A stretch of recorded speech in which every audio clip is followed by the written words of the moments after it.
Lee, when you get out into the ring on the night of 19th of May and you hear that noise, I mean, there's going to be a massive crowd here at Elland Road.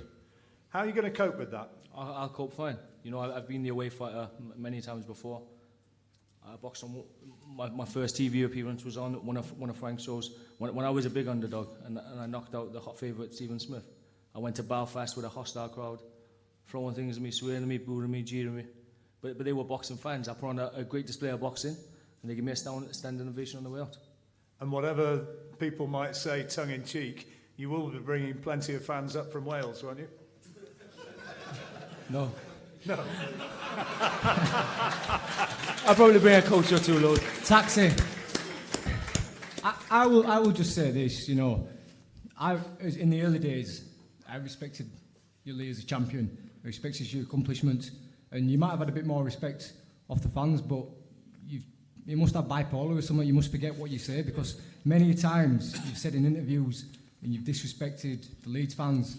You know, you disrespected my fans, calling them... I've never disrespected them. No, you have disrespected them. Just calling them... I told them I'd silence them. You're calling brainless football fans. You know, listen, call them what you want. They support their own. They turn out, and the supporters of Leeds, they come out and support me. They pay their hard-earned money and make sure they're home all the way. And the thing is, they're here to support me. They're giving you your biggest payday, and they're going to see me take that title. And if you would have shown a bit more respect to them, then they might have shown it a bit back. But, like I say... First of all, you're not giving me nothing. I'm the champion. And, Listen, you wouldn't have gone anywhere else and got a payday like this. Listen, I've been with Al Heyman the last few years, and everybody knows in boxing. I'll even give a toss about you, to be honest with you. He pays the biggest purses. So if you think this purse is like outstanding to me, it's not. Right, fair enough. But listen, I know what goes on behind the scenes, and you know this is one of the biggest paydays you've had, right?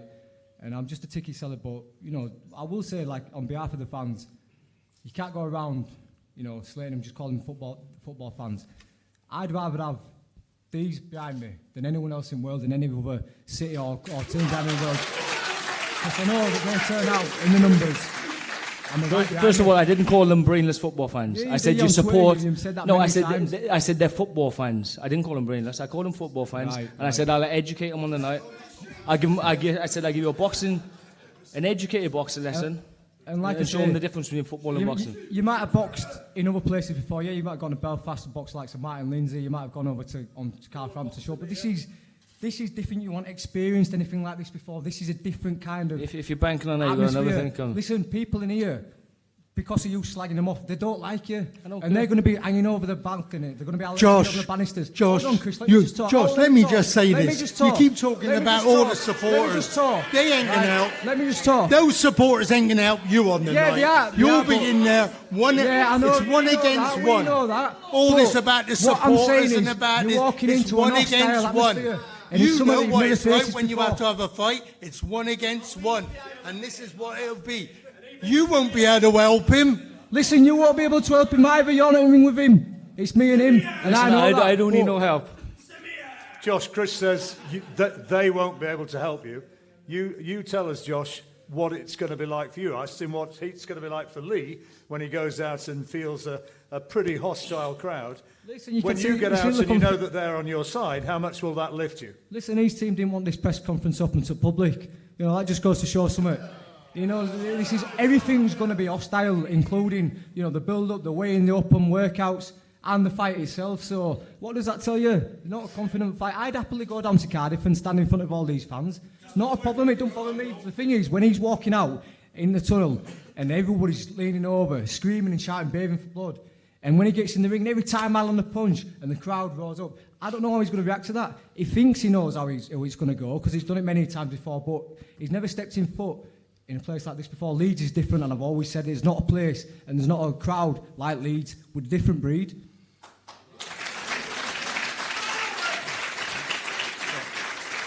Let me say, in all the fights that Lee Selby's had, it's very, very few times he's ever got caught clean.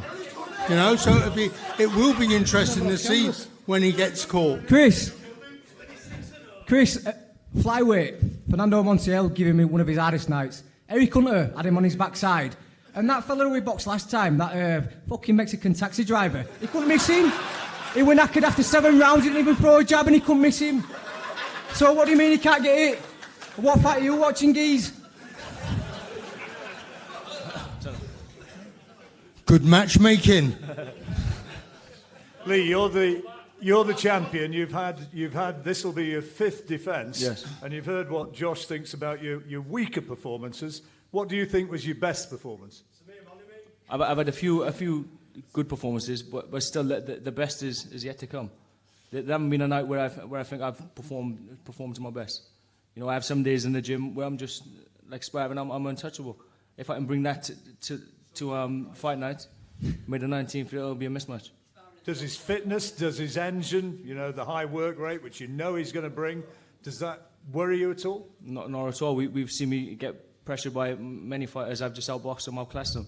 If he comes steaming out with all his fans roaring behind him, he just falls into my hands and I'll box his head off.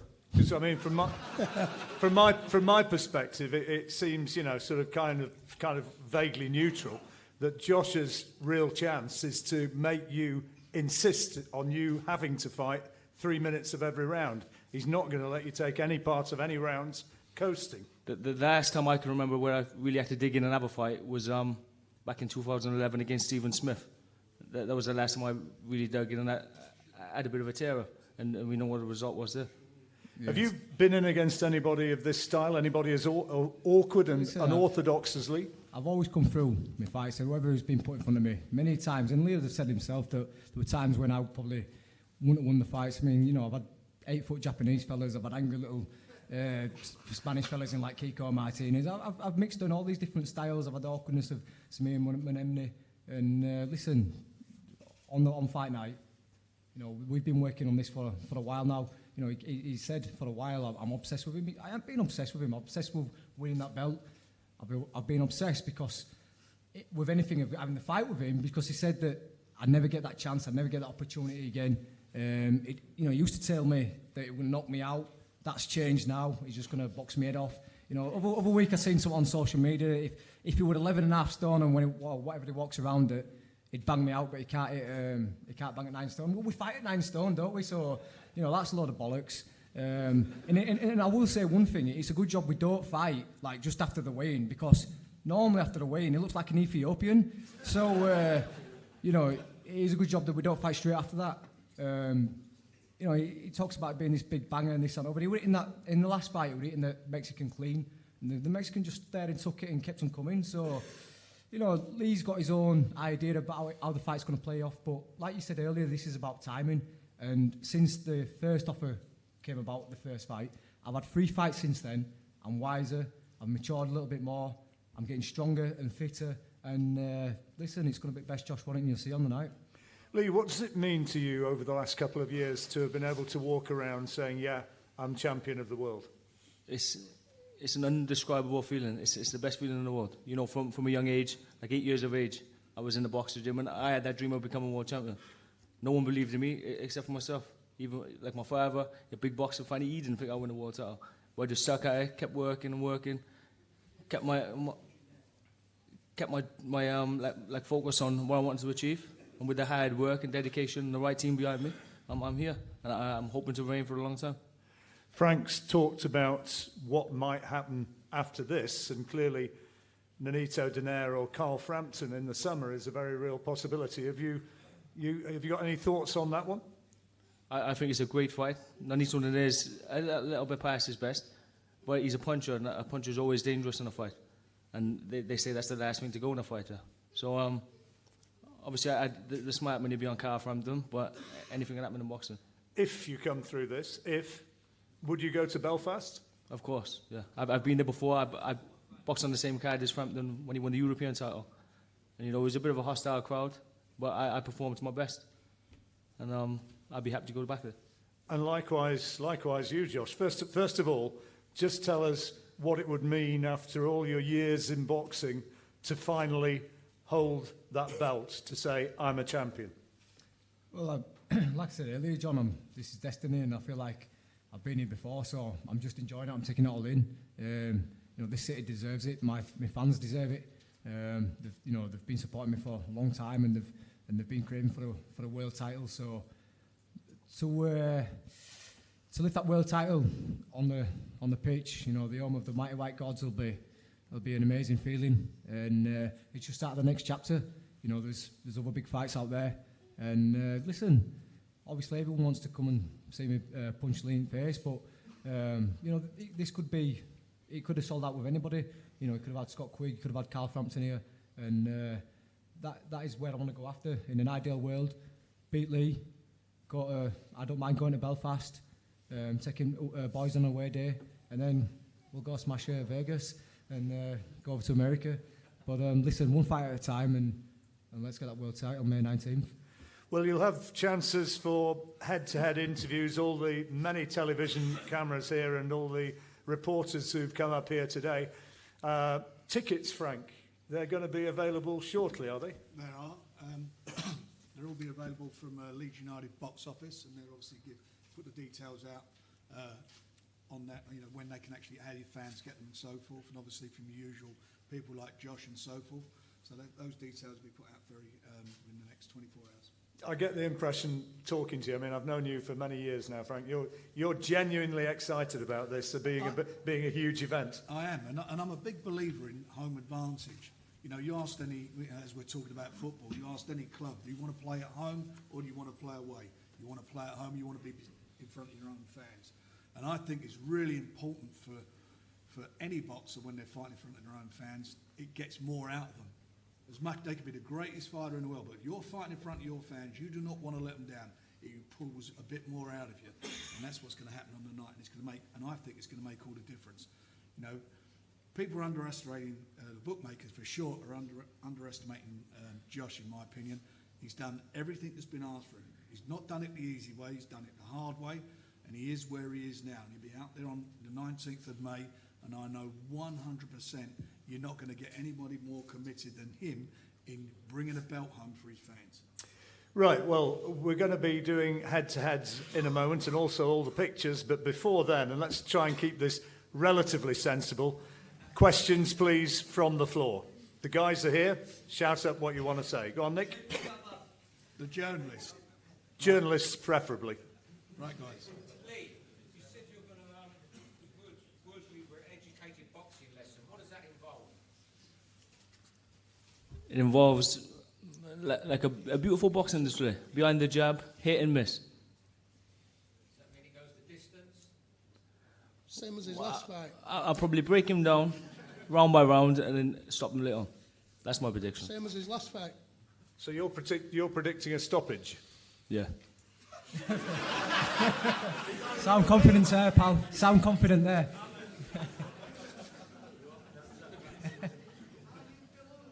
Any more questions? Any more? Shout them up, please. Go on then, Nick. Regardless of all the hostility towards you, understand this. We 100% respect you and your abilities as a world champion. Understand this. The time is coming. Hands up, or to hand. We'll have to wait and see. Time will tell. Time will tell. If for some reason I did lose, anything can happen in boxing. If I did lose, I'm gracious in victory, and I'll be gracious in defeat.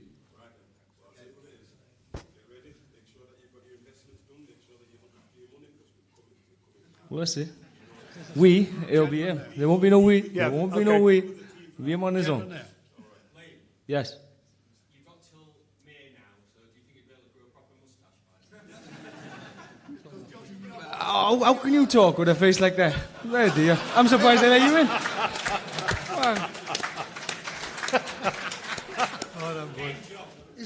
He's got a point. Any more questions? Any more educated questions?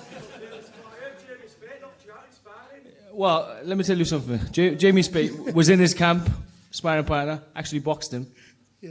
Ask him what he thinks. He'd been in, I think he might have sparred a round or two with me. Ask him what he thinks about the fight. Jimmy's got an opinion on everybody, and I mean Yes, young everybody. man. Question here. Let's just say that if it goes to draw, Yeah. where's the next fight? If it's a draw, there'll be a rematch and we'll have it here again. Yeah, sounds It's not going to good. be a draw. It's not going to be a draw, mate. It's going to be... Sounds like September. I would just say, thank you to Frank. When we signed with him, one thing I said that I want to happen is world title, and if you can, Ellen Road is delivered. I'd like to thank my dad and the rest of the team. They know who they are, who've helped get this over the line, and Leeds United for getting behind one of their own and supporting us, helping us make this dream. Listen, this is the one what we've been talking about for years. When I've been walking about streets of Leeds, and folk have been coming up and saying, let's get the big one at Ellen Road, and this is an event what's going to capture the whole city and Leeds fans all around the world. So tell your mates, tell everyone, let's make it hostile, let's make it something special. And so you turn around and you can say in years to come, I was there on May 19th when Leeds saw its first world champion, and let's fucking have it. Come on. Any more questions? Any more questions? Yeah. Yes. Just a quick comment from myself, as not only as press but as a fan of Leeds, fan of Josh. You are not going to feel anything like what you're going to get on the May 19th. The passion, the dedication, we're coming for you. What was the question? Next. Carried away there, but are you ready for it? So look, I wouldn't be here if I wasn't ready for it. Of course I'm ready for it. I'm just saying, you don't look ready. You look a little bit. Let's not talk about looks, come on. Sit down. Anybody else? Lee, can I just ask, in terms of preparation, are you going to do anything different for Josh Warrington? No, I'm just going to treat it as every other fight, the same as any other fight. That'll do, mate. Pardon? Your knowledge of your level and where you've been, does Yeah. it bring anything at all that actually... Well, I'm very experienced. I've had maybe 27 fights. Only 9 of them have been non-title fights. I'm making my 5th world title defense. This is my 6th world title fight. So I got a lot of experience. I've done it time and time again. So I know what to do. I know what to do in the training. I know what to expect from Josh Warrington. Even before he became world champion, we were going to the USA. He was going to Los Angeles. He was sparring in those Mexican gyms against all comers. So we would treat this fight with the highest respect. We'll go over there, and mentally and physically, Lee Selby will be ready for Saturday night, May the 19th. I think there's another question down here, yeah. Josh, how do you make sure that you don't get overwhelmed by the occasion? Obviously, top athlete, Questions, how do you make sure, Josh, that you don't get overwhelmed Yes. by the occasion? Listen, I feel like I'm repeating myself here, but I feel like I've been in this moment. I've pictured myself, anytime I've been on pitch, anytime I've gone down to watch Leeds, I've always pictured myself being in there, so I feel like I've lived it already. It's not going to be no new to me. I walk out in front of thousands at the arena, and I have learned from there. Like one of the last times Lee were down there, he were ringside, and I had a bit of a bad night at office because I did get carried away a few years ago, but I've learned from that, and I've learned from dealing with the pressure, dealing with the fans, dealing with hostility, and experience is the best teacher. So I'm going to enjoy the occasion. I'm going to enjoy walking down that tunnel and walking onto the pitch and getting in the ring. But as soon as that first bell goes, I'm going to be switched on. And 36 minutes to win that world title. Anybody else? Yes, at the back. Leeds v Cardiff this Saturday, Ellen Road. We're going to see you on the pitch. Most likely, yes. Good luck, son. Thank you. In boxing, there's always got to be a good guy and a bad guy. All right? I'm the good guy. So Lee Selby, if you want, we'll play the bad guy, and Lee Selby will promote this fight as much as we can. So you've got as many Leeds supporters as you can get. The Soul Crew will be coming. Any more? Right, gentlemen, I think we're all Okay, well, that's about it then. Head-to-head interviews coming up. And